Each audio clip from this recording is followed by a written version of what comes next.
আপনারা দেখছেন India super league 2024 point টেবিলটি আপডেট দেওয়া হয়েছে 3রা অক্টোবর। গতকালকে মুম্বাই সিটি ভার্সেস বেঙ্গালুরু এফসির মধ্যে ম্যাচ ছিল। ম্যাচটি ড্র হয়েছে, তাই আজকের পয়েন্ট টেবিলটি এরকম। 1 নম্বর পজিশনে আছে বেঙ্গালুরু এফসি 4 ম্যাচ খেলে 10 পয়েন্টে। 2 নম্বর পজিশনে আছে পাঞ্জাব এফসি 3 ম্যাচ খেলে 9 পয়েন্টে। 3 নম্বর পজিশনে আছে জামশেদপুর এফসি 3 ম্যাচ খেলে 6 পয়েন্টে। 4 নম্বর আছে এফসি গোয়া 3 ম্যাচ খেলে 4 পয়েন্টে। 5 নম্বর আছে কেরালা ব্লাস্টার 3 ম্যাচ খেলে 4 পয়েন্টে।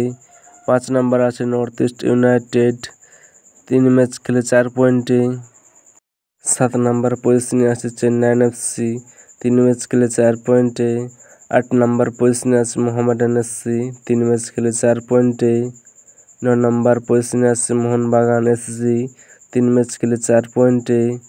10 নম্বর পজিশনে আছে ওড়িশা এফসি 3 ম্যাচ খেলে 3 পয়েন্টে।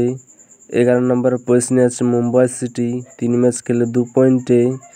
12 নম্বর পজিশনে আছে হায়দ্রাবাদ এফসি 3 ম্যাচ খেলে 1 পয়েন্টে। 13 নম্বর পজিশনে আছে ইস্ট বেঙ্গল এফসি 3 ম্যাচ খেলে 0 পয়েন্টে।